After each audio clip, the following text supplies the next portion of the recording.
할렐루야! 아멘. 감사합니다. 예수님 다시 살아나셨습니다. 예수님 부활하셨습니다. 우리나라는 말 그대로 서구 문화가 아니기 때문에 이렇게 말하는 것이 상당히 생경합니다.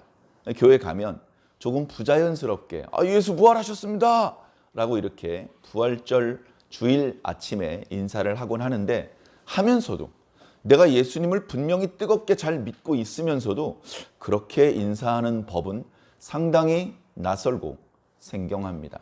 외국에서는 그게 좀 익숙한가 봐요. 심지어 교회를 다니지 않는 사람들조차도 지금 이제 서구 사회라는 것이 기독교에 대한 어떤 뜨거움, 이거는 많이 사라졌습니다. 뜨거움이 없어요.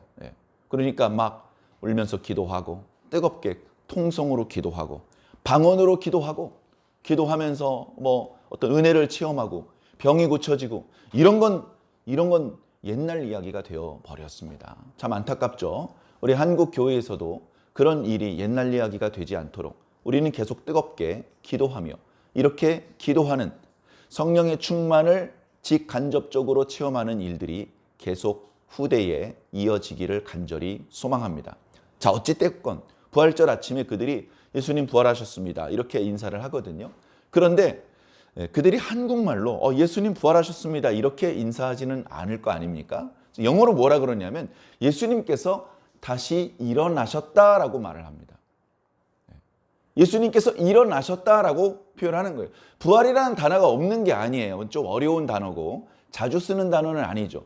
근데 그거보다 훨씬 직관적으로 알아들을 수 있는 표현인 일어난다라는 표현을 쓰는 겁니다. 우리가 찬송을 부를 때도 사셨네 사셨네 이렇게 찬송을 부르는 찬송이 있지 않습니까? 그런데 이제 그 찬송을 이제 영어로 부를 때에는 일어나셨네 일어나셨네 예수 다시 일어나셨네 이렇게 부르는 그런 가사로 되어 있습니다. 죽은 사람은 일어날 수가 없죠. 죽지 않아도 병이 심하면 들어 누워서 못 일어납니다. 그래서 우리가 병이 중한지 가벼운지 얘기를 할 때 간단합니다. 자기 힘으로 일어날 수 있으면 별로 걱정 안 해도 돼요. 자기 발로 병원에 걸어서 갔대. 그럼 걱정 안 해도 돼. 근데 자기 발로 병원에 갈 수가 없어. 누군가의 등에 업혀서 가고 앰뷸런스에서 실려서 가고 큰일 난 겁니다. 병원에 갔는데 병상에서 일어나질 못한대. 병상에서 일어나지 못하면 사람이 기본적인 생리현상을 해야 되기 때문에 먹고 싸야 되잖아요. 그게 이제 안 되는 것이죠. 안 되기 때문에 소변은 인공배뇨를 합니다. 그 다음에 뭐 금식을 하기 때문에 대변을 볼 일은 없지만 정말 위험한 상황이 됐기 때문에 그런 상황이 되는 것이죠. 그런데 그렇게 의식도 없이 몇 날 며칠을 누워만 있다가 눈을 떠 손가락이 움직여 부르면 고개를 돌리고 아주 힘이 없지만 눈동자가 돌아가. 그러면 아직은 살아있는 것이고 희망이 있는 것이죠. 그러다가 점점 더 경과가 좋아져. 이제 말도 해. 표정도 지어. 웃기도 하고. 그러면 이제 고비는 넘어간 것입니다. 그러다가 이제 침상에서 이리 굴렀다 저리 굴렀다 하고, 도와주는 사람의 도움으로 일어났다 앉았다를 하고, 그러다가 답답하네 하면서 침대 밖으로 나와서 슬리퍼를 이렇게 신는 거를 보면 아이고 이 친구 다 났구만 이렇게 되는 겁니다. 실제로 그 정도 되면 퇴원해서 집에서 약 먹고 가족들의 도움으로 통원 치료만 받아도 되는 경우가 많이 있죠. 죽은 사람은 아무것도 할 수 없습니다. 움직일 수도 없고 말도 할 수 없고 자신의 체온도 유지하지 못해서 정말 무서울 정도로 싸늘하게 식습니다. 예수님의 몸이 그렇게 잠깐이지만 싸늘하게 식었었어요. 예수님께서 어떻게 부활하셨는지는 모릅니다. 하나님의 능력은 어떻게 보면 비밀에 쌓여져 있어요. 소돔성에 많은 사람들이 옛날에 살았었죠. 하루아침에 다 죽었습니다. 어떻게 죽었죠? 아무도 본 사람이 없습니다. 한 사람이 볼 뻔했어요. 롯의 아내가. 그러나 그는 소금 기둥이 되어버렸습니다. 하나님의 비밀이 허락되지 않은 사람이 보면 그런 결말을 맞이하게 되는 것이죠. 그러니까 하나님의 비밀에 대해서 하나님께서 스스로 보여주신 부분이 아닌 하나님께서 아직 보여주지 않으시고 숨겨놓으신 것을 이렇게 들여다보면 그냥 죽는 거라고 생각하시면 됩니다. 아유, 하나님 자비가 많으신 분이라는데 왜 그러지? 라고 생각하지 마십시오. 룰을 어긴 건 하나님이 아니거든요. 종이 그릇에는 불을 담으면 원래 안 되는 겁니다. 그죠? 쇠를 녹였어요. 그 종이 그릇에 담아봐요. 어떻게 되겠어요? 쇠그릇도 감당을 못 하는데 하나님의 비밀을 우리가 보는 것을 너무 좋아하면 안 됩니다. 보여주실 때 보여주신 만큼 보는 것이 복이고 그것이 생명입니다. 자, 그래서 하나님께서 소돔성을 어떻게 멸망시키셨는지, 10명의 문둥병자가 어떻게 그 문둥병이 고쳐졌는지, 5,000명이 어떻게 보리떡 5개와 물고기 2마리로 배불리 먹게 되었는지 아무도 목격한 사람이 없어요. 어떤 방법을 썼는지, 어떤 순간에 그 능력이 나타났는지, 어떤 방법으로 그 일이 가능하게 되었는지 모릅니다. 마찬가지로 예수님께서 다시 살아나신 것이 언제인지 아무도 모릅니다.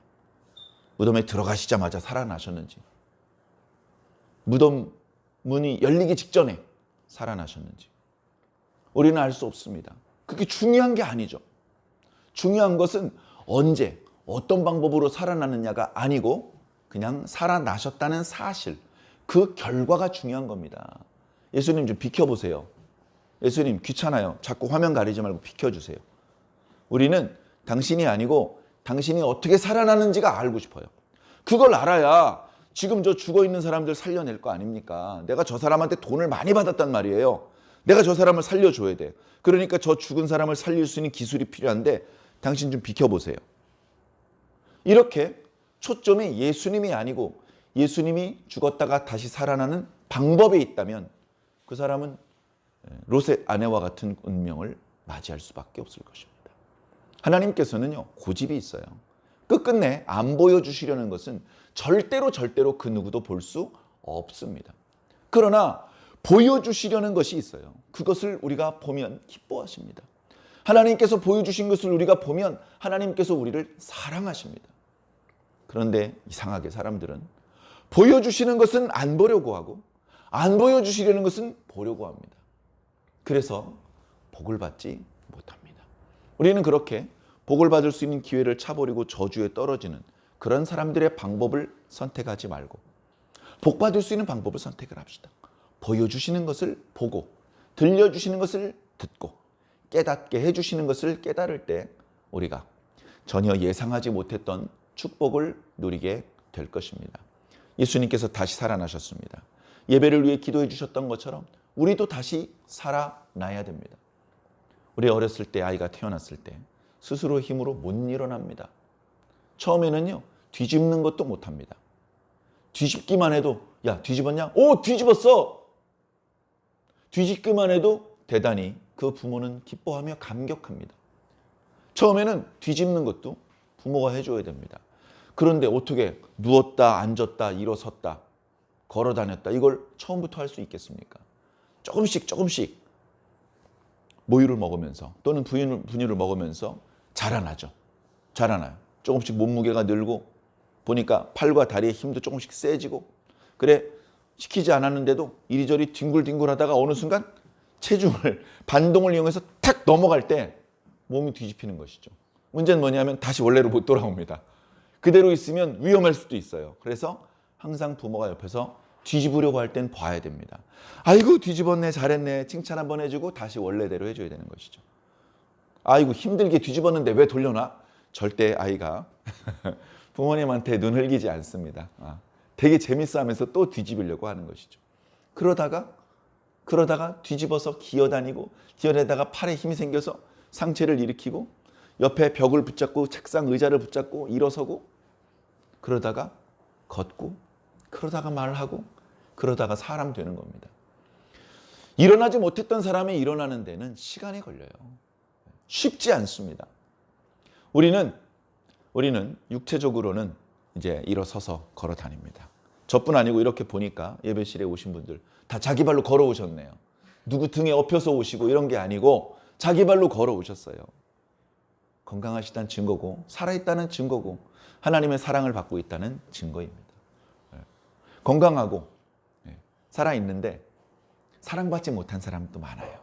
이 축복의 시간에 축복의 현장으로 가지 못하고 엉뚱한 곳에 가서 자기의 벌만 죄만 쌓는 그런 사람들이 얼마나 많이 있습니까? 그런 곳으로 가지 않고 복받을 수 있는 곳으로 오신 것을 보면 여러분들은 단순히 살아있는 것이 아니라 하나님께 사랑받는 분들임이 틀림없습니다. 축하드리고 축복합니다. 우리는 이 부활절 아침에 마음껏 웃을 수 있습니다. 지난 한 주간 동안 마가복음 말씀을 중심으로 고난주간 말씀 묵상을 했습니다. 고난주간은 그리스도인들이 표정 관리하기 어려운 때다라는 말씀, 지난 주일 예배 때도 말씀을 드렸던 것 같은데 매우 고통스럽고 마음이 불편한 순간이죠. 그렇기 때문에 이 때에는 마냥 기뻐하고 마냥 감사하는 것이 아니라 예수님의 고난은 바로 내 죄 때문이야. 예수님 십자가의 그 무거움이 바로 나의 죄의 무거움이야. 예수님 어깨에 내가 올라타서 예수님을 짓누르는 역할, 그 못된 짓을 하는 게 바로 나야. 라는 것을 느끼면서 내가 왜 이렇게 주님을 기쁘시게 하드리지 못하고 왜 내가 이렇게 주님께 실망을 안겨드리는 것일까? 내가 주님을 이렇게 힘들게 하는 그런 역할을 해왔을까? 지나간 날들의 과오를 회개하고 내가 이제 다르게 살아가야 되겠다. 어금니를 깨물고 결단을 하는 것이죠. 말씀을 통해서 예수님께서 모욕과 또는 고통을 당하시는 것을 보면서 함께 분노하고 함께 고통스러워하면서 고난주간을 보내는 것입니다. 그렇게 보내고 이제 부활절 아침에 사실은 우리는 예수님께서 사흘 만에 다시 살아나셨다는 사실을 성경을 통해서 이미 알고 있지만 당시 제자들은 그리고 오늘 말씀에 나타나는 여인들은 주님께서 다시 살아나실 것이라고는 전혀 예상할 수 없었습니다. 예수님께서 전혀 힌트를 주지 않으셨느냐? 아니요. 예수님께서 죽임을 당할 것과 다시 살아나실 것까지 여러 차례 말씀을 해주셨어요. 제자들이 예수님께서 하셨던 말씀을 나름대로 놓치지 않고 잘 듣는 그런 제자들이었지만 예수님께서 죽었다가 다시 살아나는 말씀을 하실 때에는 이해도 안 되고 그게 무슨 의미인지 그런 일이 언제 이루어지는 것인지 전혀 감각이 없었습니다. 전혀. 그렇기 때문에 예수님께서 죽으시는 순간 그들은 깊이 좌절할 수밖에 없었어요. 이제 다 끝났어. 이젠 희망이 없어. 이젠 다 끝났어. 완전한 허무에 빠져버릴 수밖에 없었던 것이죠. 그런 상황에 예수님께서 다시 살아나셨다는 소식이 들립니다. 어떤 여인들이 무덤에 가봤다는데 무덤 문이 열려 있답니다. 무덤 안이 비어 있답니다. 정말 그러한지 어떤 제자가 뛰어갔는데 정말로 무덤 문이 열려 있고 무덤 안이 비어 있습니다. 심지어 그 여인들 중에 어떤 여인들은 내가 예수님을 만났어 라고 말을 합니다. 내가 예수님을 만났어. 그럴 수 있나? 그럴 수는 없는 거잖아. 왜? 예수님은 죽으셨으니까. 만났다면 예수님의 시신이 어디 던져져 있는 것을 보았다는 얘기인가? 그게 아니고 살아나신 예수님을 보았다는 겁니다. 살아나신 예수님께서 나에게 이런 얘기를 해줬다는 겁니다. 그쯤 되니까 듣는 제자들이 웃기 시작합니다. 그래, 나도 그랬으면 좋겠다.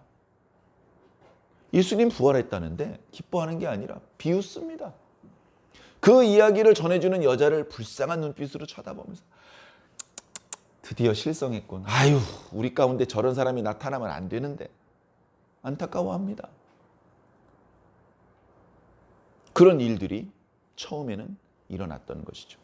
그래서 제가 생각을 해봤습니다. 뭐가 더 믿기 힘든 것일까? 예수 그리스도께서 하나님의 아들이라는 것을 믿는 것이 어려울까? 죽었던 예수님께서 다시 살아나는 것을 믿는 것이 더 어려울까? 둘 다 너무나 어렵습니다. 너무나 어렵습니다. 근데 우린 둘 다 믿어야 되거든요. 자, 우리는 그것을 믿는다고 하지만 이때 예수님의 제자들, 그 주변의 여인들은 어땠을까요? 주는 그리스도시요 살아계신 하나님의 아들입니다. 베드로도 고백했고요. 마리아도 고백했습니다. 믿었으니까 고백했겠죠. 어떻게 믿었죠? 성령님께서 깨닫게 해주셨으니까 깨달았고 믿었겠죠. 그런데 그렇게 예수님께서 하나님의 아들인 걸 깨닫고 믿었던 사람들이 예수님께서 다시 살아나셨다는 걸 못 믿어요. 그걸 못 믿어. 그래서 제가 보니까 예수님께서 다시 살아나신 걸 믿는 게 더 어려운 믿음인 것 같아요. 사랑하는 성도 여러분, 여러분들은 예수님 다시 살아나신 거 믿습니까? 그걸 믿으셔야 됩니다. 믿는데 이제는 어떤 문제가 있죠? 내가 믿는 건지 안 믿는 건지를 모르는 거죠. 이런 게 어려운 거예요. 믿는 건지 안 믿는 건지 어려워. 자, 요거는 눈에 보이질 않지만 눈에 보이는 어떤 간접적인 현상이 동반됩니다. 자, 예를 들면 이런 것이죠. 바람이 보입니까? 공기, 바람 안 보이잖아요. 안 보여요. 화가한테 바람을 그려보라고 그랬어요. 그게 뭐 어렵다고 그래요? 바람을 그립니다. 그 그림을 보는 사람들이 오, 바람이 보이네. 바람이 어떻게 보여요? 바람은 안 보여. 근데 뭐가 보여? 바람에 흔들리는 사람들의 옷자락이 보이고 흔들리는 나뭇잎이 보이는 거예요. 그죠? 저처럼 이렇게 길게 늘어지는 옷을 입고 있으면 바람이 불지 않는다면 그냥 땅 쪽으로 늘어져 있을 겁니다. 근데 만약에 이 옷이 이렇게 들려져 있다면 틀림없이 저쪽 편에서 이쪽으로 바람이 분 것입니다. 이 들려져 있는 정도가 심할수록 강한 바람이 부는 겁니다. 그죠? 그걸 통해서 바람은 안 보이지만 흔들리는 옷자락을 통해서 바람을 우리는 느끼는 것입니다. 마찬가지로 젊은 남자가 어떤 여자를 사랑합니다. 친구한테 이봐, 나 요새 좀 이상해. 아, 왜? 저기 아무개 아가씨 있잖아. 그 아가씨 볼 때마다 가슴이 뚝딱 뚝딱 뚝딱 뛴다? 왜 이러는 거야? 그게 사랑이야. 사랑은 안 보여요. 꺼내서 보여줄 수는 없어요. 근데 사랑하는 사람 앞에 가면 가슴이 뛰어. 이런 가슴이 뛰는 현상을 동반한다는 거예요. 그럼 예수님께서 부활하신 것을 믿는 이 믿음은 무엇을 동반할까? 오늘 주의 만찬을 또 우리가 다 함께 나누어야 되기 때문에 말씀을 길게 할 수 없어서 빨리 결론을 내리고 싶어서 이렇게 말씀을 드립니다. 우리가 예수님을 믿는 믿음은 어떤 현상을 동반을 할까? 가슴이 뜨거워지나? 눈물이 나나? 그런 현상도 동반될 수 있는데 전혀 다른 예수님께서 다시 살아나셨다는 것을 믿는 모든 사람에게 공통적으로 나타나는 어떤 현상이 있어요. 그 현상이 여러분들에게 나타나고 있다면 여러분들은 예수님께서 다시 살아나셨다는 걸 확실히 믿는 사람들입니다. 그런데 그 현상이 나타나지 않는다면 아직 여러분들의 믿음은 거기까지는 안 간 거예요. 예수님께서 훌륭하신 분이야. 참 착하신 분이야. 위대한 스승이야. 요 정도까지는 믿는데 하나님의 아들인 것과 죽었다가 다시 살아나시고 여기까지는 못 믿는 거예요. 예수님께서 꽤 훌륭한 랍비셨어. 요 정도 믿음으로는요 천국 못 갑니다. 그걸로는 안 돼요. 천국에 가고 싶잖아요. 여러분들은 안 가고 싶습니까? 전 너무너무 가고 싶어요. 근데 천국에 가려면 예수님께서 죽었다가 다시 살아나신 것을 확실히 믿으셔야 됩니다. 이제 우리가 정말로 예수님께서 다시 살아나신 것을 믿는 사람인지 아닌지 어떻게 확인하는지에 대해서 배워보도록 하겠습니다. 자, 오늘 말씀에 그 이야기가 나타나는데요. 자, 예수님께서 다시 살아나셨어요. 부활이라고 하죠. 뭐 마음에 드는 표현은 아닙니다. 다시 부자에 살 활자 이런 건데, 자, 예수님께서 다시 살아나셨어요. 이 사건이 이미 있어. 이건 우리가 믿고 안 믿고랑 상관없이 이미 존재한 거야. 그죠? 자, 그런데 예수님께서 아무도 모를 때 부활하셨어요. 그죠? 예수님께서 부활하신 것을 계속 옆에서 지켜본 사람이 단 한 명도 없어요. 그래서 처음에 신비한 것이다. 하나님의 비밀을 우리가 볼 수 없는 것이다. 이런 말씀을 드렸던 거예요. 예수님께서 부활하셨어요. 근데 그건 아무도 몰라요. 그냥 부활했다는 결과만 알아요. 자, 이런 상황에 비정상적인 어떤 행동이 일어납니다. 어떤 행동이 일어나냐면요. 여인들이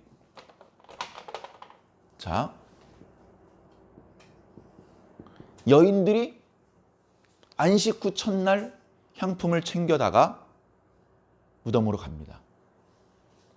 안식일에는 이런 일을 할 수가 없잖아요. 예수님께서 안식일을 시작되기 불과 몇 시간 전에, 두세 시간 전에 돌아가셨기 때문에 아리마대 사람 요셉이 당돌하게 빌라도에게 가서 예수 그리스도의 시체를 달라 요구했고, 빌라도는 그가 확실히 죽었는지 확인을 한 다음에 돌려주었습니다. 급하게 십자가에서 시신을 내리고 예수 그리스도 손과 발에 박혔던 못을 뽑고 묶었던 밧줄 같은 거 풀르고 땀과 피에 더러워진 몸을 얼른 닦아드리고, 그리고서 다른 용도로는 한 번도 써본 적이 없는 세마포로 예수님의 몸을 감싸 안아드렸습니다. 수의를 입혀드렸다라고 보기에는 미라처럼 그냥 돌돌돌 말아드린 것이죠.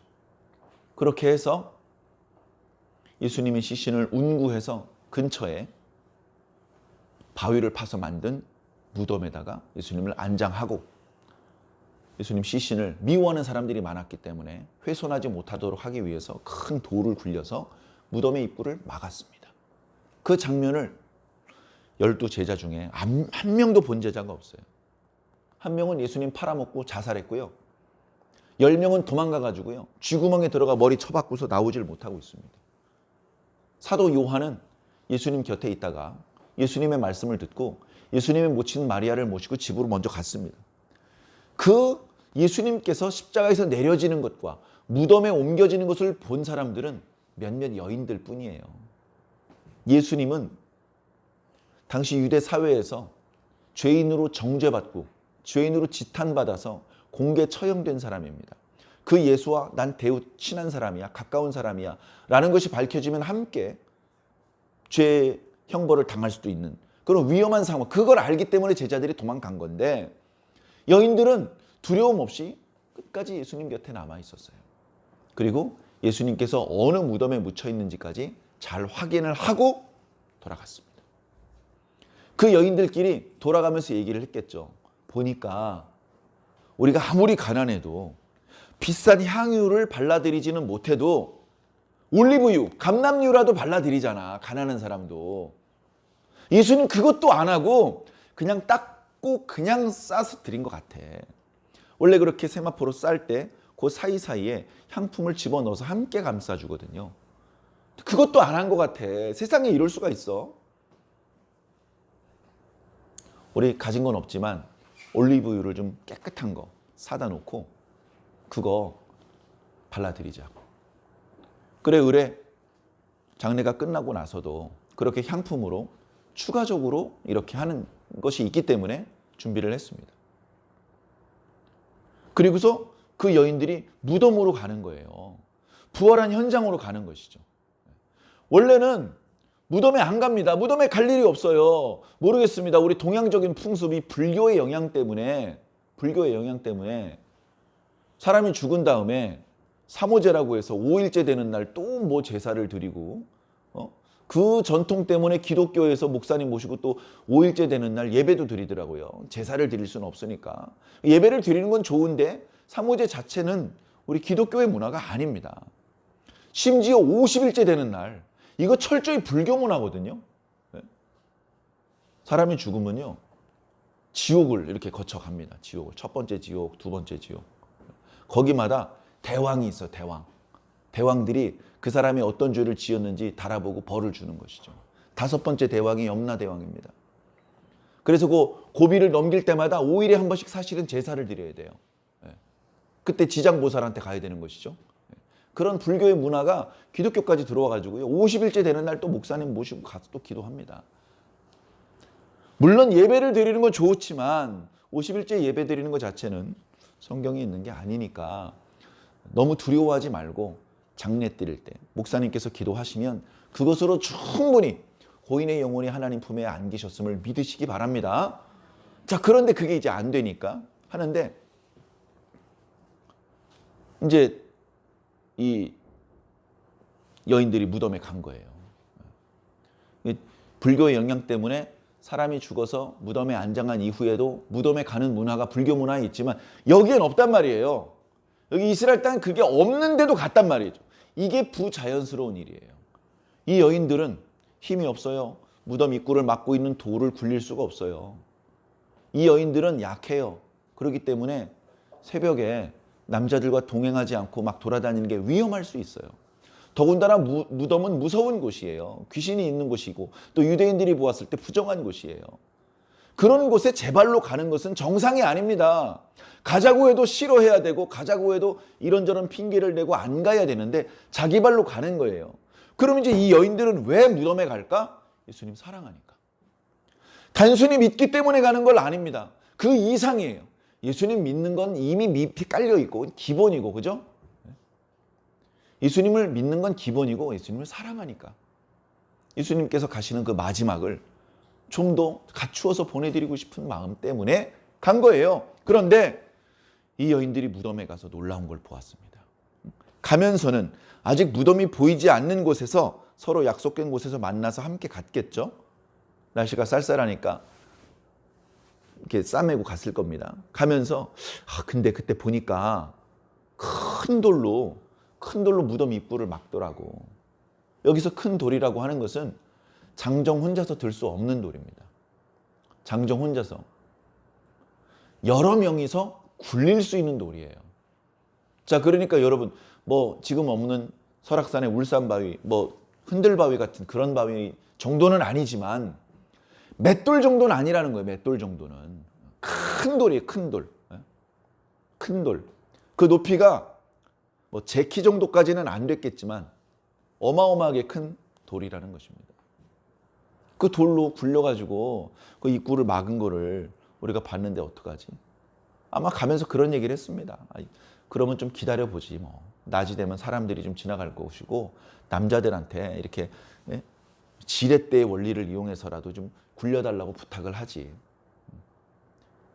무덤지기가 있을지도 몰라. 그 사람한테 부탁하면 돼. 뭐 예를 들면 그런 얘기를 하면서 무덤에 가는 걸음을 멈추지 않고 계속 갔던 것이죠. 그런 여인들의 걸음이 있기 때문에 예수님의 부활이 드러나기 시작한 겁니다. 부활하신 예수님을 이렇게 본 건 아니에요.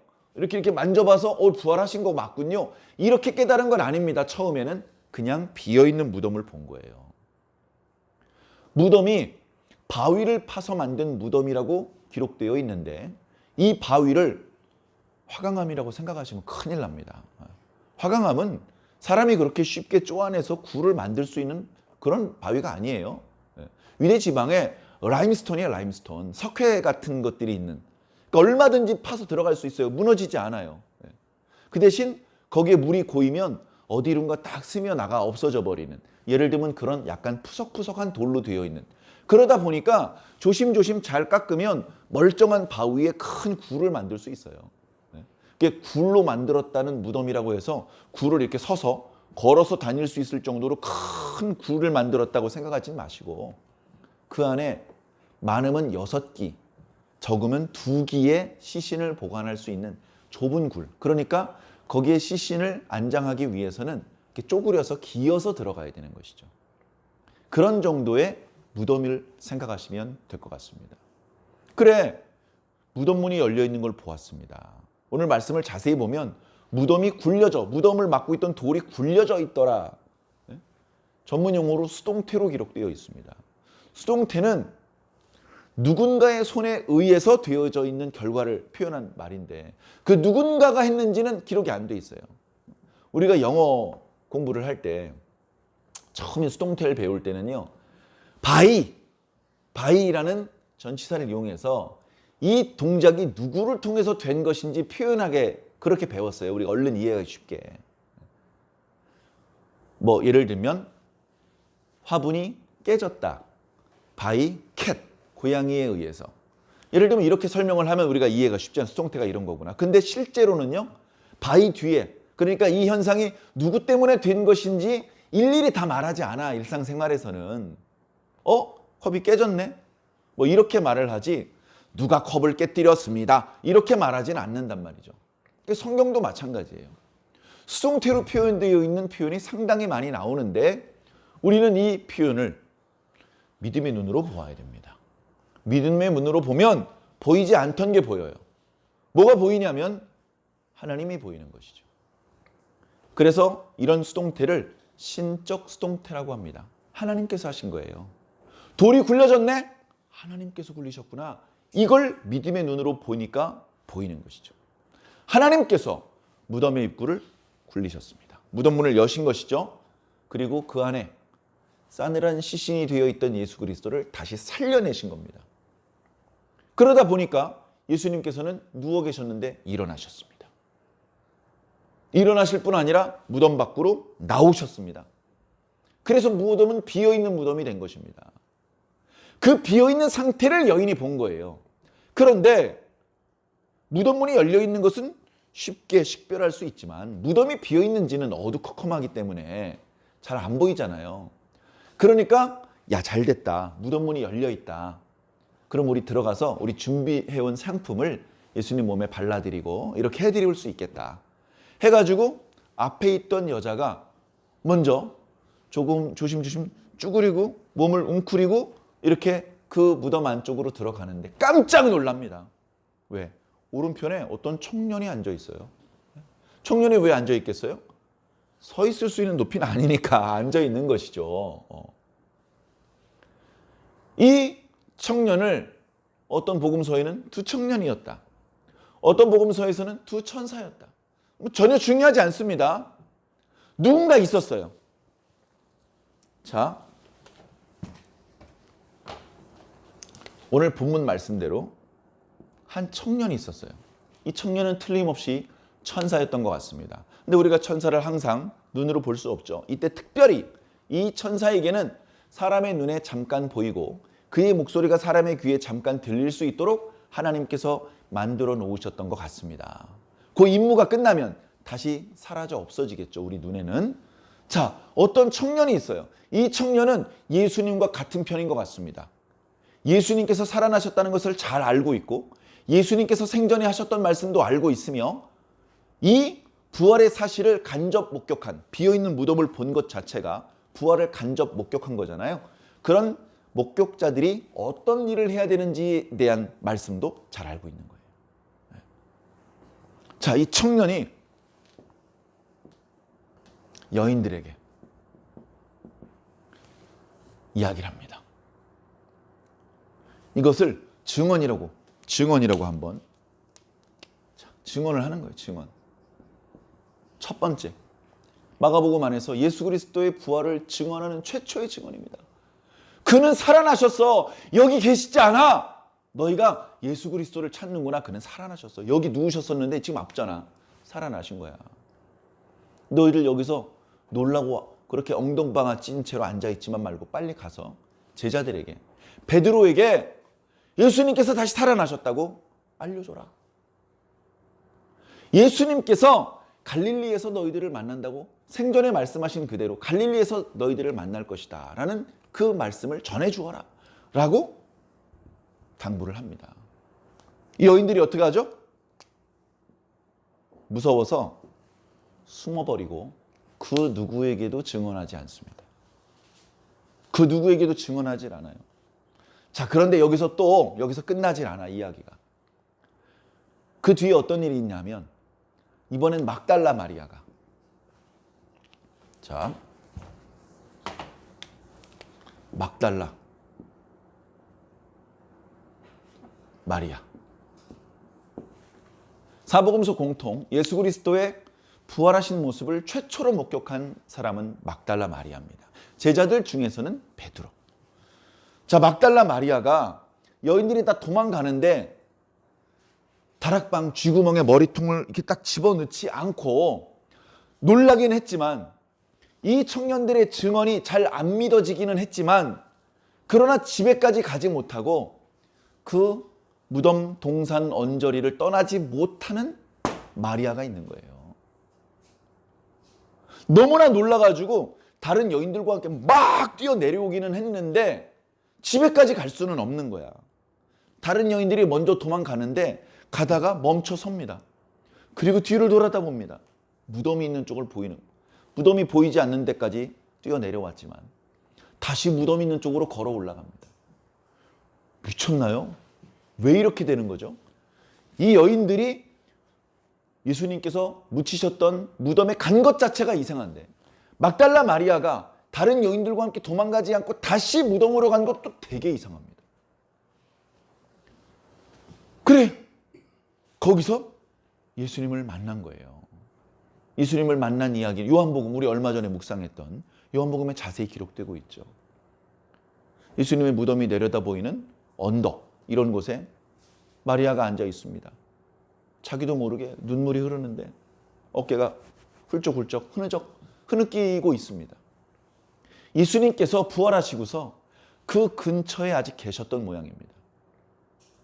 누가 무덤에 와보는지, 누가 무덤에서 저 청년을 보고 놀라 도망가지 않고 계속 무덤에 남아있는지 어쩌면 주님께서 살펴보고 계셨는지 모르겠습니다. 근데 막달라 마리아가 다시 돌아온 거예요. 그 막달라 마리아가 울고 있는 거예요. 막달라 마리아의 눈물을 통해서 그녀의 진정한 사랑을 느끼는 겁니다. 사랑은 눈에 보이지 않지만 이때는 눈물의 형태로 드러나는 것이죠. 예수님께서 막달라 마리아 뒤편으로 다가가셨습니다. 여자여, 어찌하여 울고 있느냐? 음성을 들었을 때 예수님인지 못 알아봤습니다. 여전히 계속 울면서 무덤 지키세요? 저기 저 무덤 문이 열려 있는데 거기 우리 주님이 묻히셨었는데 지금 시신이 없어요. 당신이 가져가셨으면 저에게 주세요. 그런 얘기를 얼굴도 쳐다보지 않고 몸을 돌려 뒤를 쳐다보지 않은 채 그렇게 울면서 이야기를 했습니다. 그때 예수님께서 마리아야 라고 하시죠. 마리아는 흔한 이름이기는 하지만 막달라 마리아가 앉아있는 주변에 사람이 아무도 없는데 내 이름을 부르다니 누구시지? 뒤로 돌아보는데 예수님이야. 그때 마리아가 가졌던 충격은 얼마나 컸을까요? 무서움? 근데 그 무서움을 뛰어넘는 기쁨이 있었던 것 같습니다. 순간 예수님 품에 안기려고 했어요. 순간 예수님께서 마리아야, 내 몸에 손대지 마라. 내가 아직 아버지를 뵙지 못했다. 예수님께서는 부활하신 이후에도 40일 동안 이 땅에 부활하신 상태로 계셨습니다. 예수님께서 이렇게 다시 살아났다고 막 자랑하기 위해서 계셨던 것은 아니고 다시 하나님께 돌아갈 준비를 하고 계셨던 것 같습니다. 그래, 막달라 마리아가 또다시 증언을 들은 거예요. 물론 이 증언은 부활하신 주님을 통해서 직접 들었습니다. 주님을 직접 보았고 주님께 음성을 들은 것이죠. 그래서 이 막달라 마리아가 드디어 또 다른 제자들에게 증언을 합니다. 어떻게 됐죠? 막달라 마리아를 매우 불쌍한 눈빛으로 쳐다봅니다. 한 명도 믿어주질 않아요. 한 명도. 그저 베드로하고 또 다른 제자 한 명이 무덤이 진짜로 비어있는지만 목격하러 왔다 간 것뿐입니다. 예수님께서 부활하신 걸 확실히 믿어주는 사람은 단 한 명도 없어요. 오늘 말씀은 여기서 끝납니다. 그래서 저는 이렇게 말씀드리고 싶습니다. 내가 예수 그리스도를 믿는다면, 다시 말해서 그분이 하나님의 아들이실 뿐 아니라 그분이 우리의 죄를 대신 짊어지고 십자가에 달려서 죽으셨다가 다시 살아나는 것까지 믿는다면, 그런 부활을 확실히 믿는 사람들에게 나타나는 공통적인 현상이 우리들에게도 나타나야 되는데, 그건 바로 예수님의 부활을 증언하는 겁니다. 예수님의 부활을 믿는 사람은 입을 다물고 있을 수가 없습니다. 예수님의 부활을 믿는 사람은 예수님께서 다시 살아나셨다고 증언하게 되어 있습니다. 그걸 여러분들이 하고 있다면 여러분들은 예수님께서 다시 살아나셨다는 것을 확실히 믿는 사람들이고 여러분들은 반드시 천국에 갈 겁니다. 자, 몇 가지 이 장면에서 몇 가지 원리를 한번 살펴보겠습니다.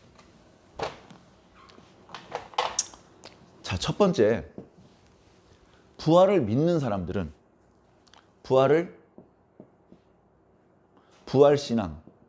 부활신앙은 반드시 증언으로 이어지는구나.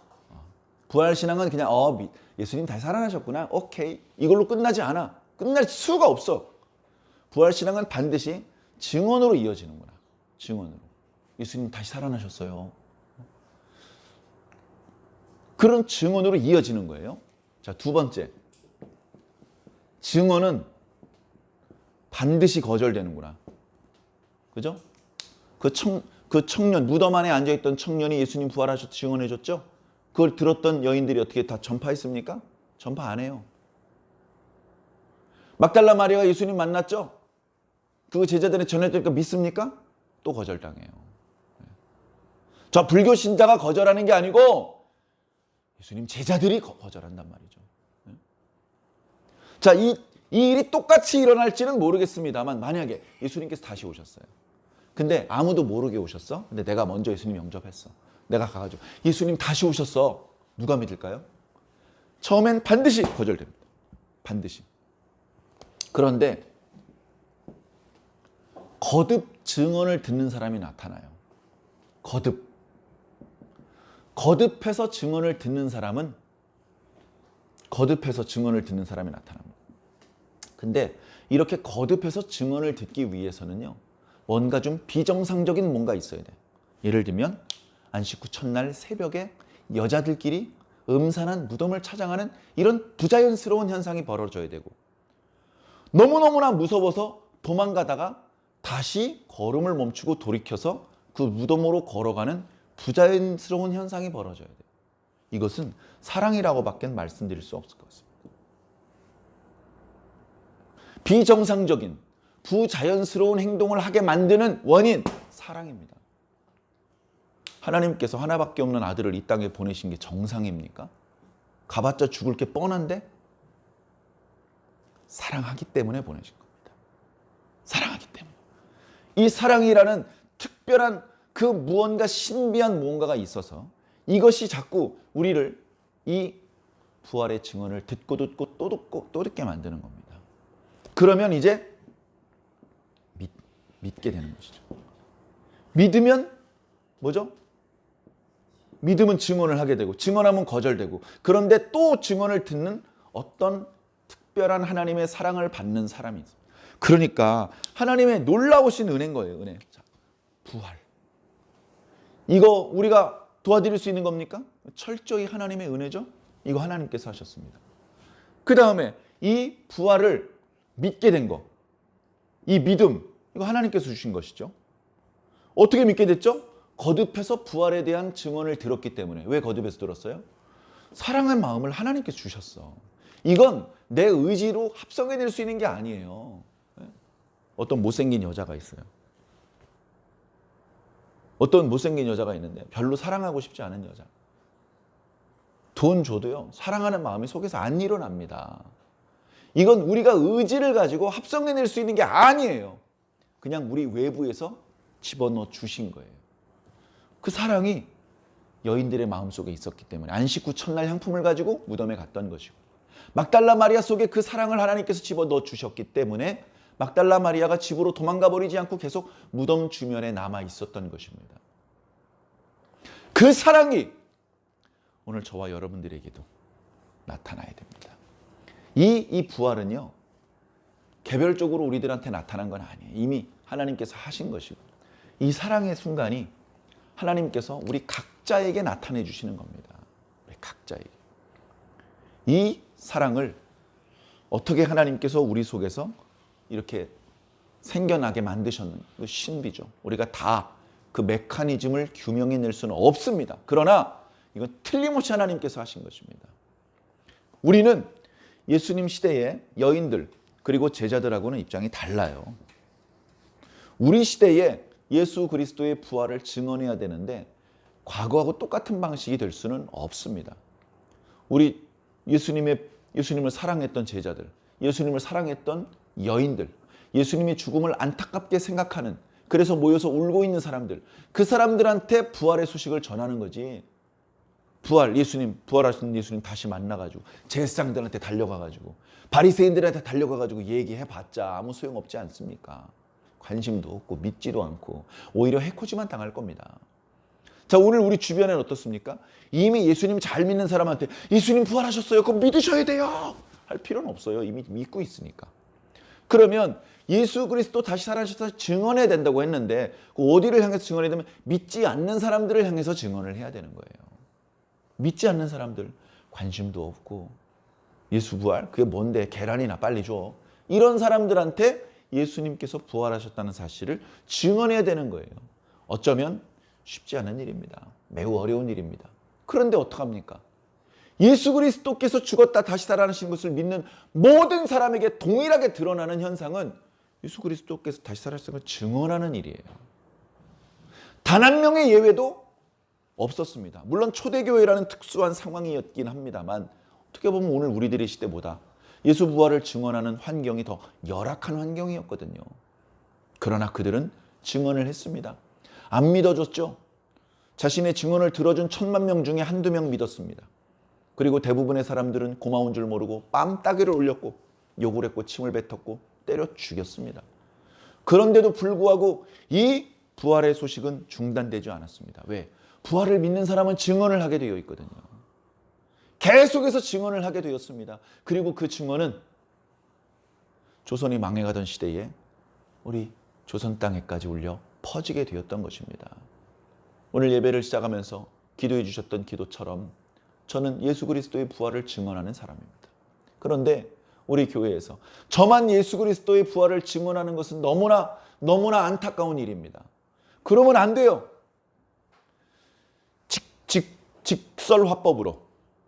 직설화법으로 예수님께서 부활하셨습니다라는 증언도 해야 되고 간접적으로 내가 예수 그리스도의 가르침대로 살아가는 정직하고 성실하게 살아가는 삶의 모습으로 간접적으로 예수 그리스도가 여전히 살아계시다는 것을 드러내 보이는 그런 간접적인, 그러니까 직간접적인 모든 방법을 통해서 우리는 우리의 남아있는 인생, 우리 남아있는 생명을 예수 그리스도께서 다시 살아나셨다는 사실을 증언하는 그런 방법으로 살아야 됩니다.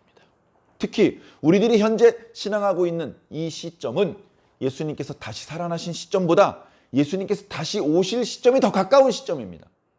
그러니 오늘 우리들은 예수님께서 다시 살아나신 것을 믿기 때문에 예수님께서 부활하셨다는 증언도 해야 되고 예수님께서 다시 오실 것도 믿기 때문에 예수님께서 다시 오실 것이라는 것도 증언해야 됩니다.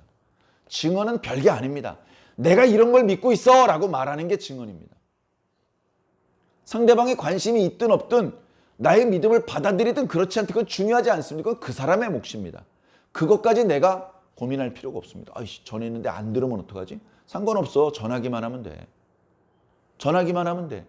그 사람이 믿든지 안 믿든지는 네가 책임지지 않아도 돼.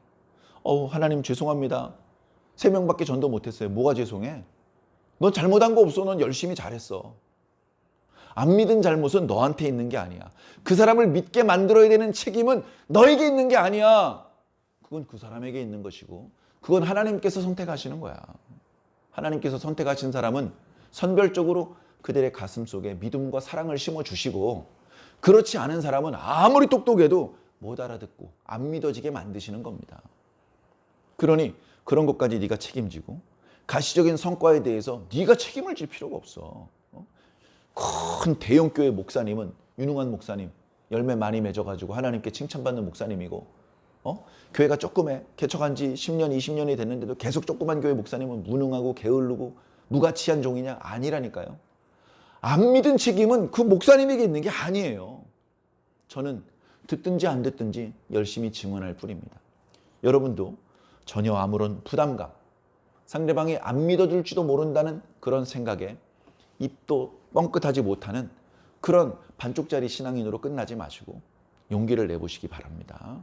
물론 미친 사람처럼 예수 천당 불신지요 이런 방법으로는 이거 예수님 부활을 증언하는 거라고 볼 수가 없죠.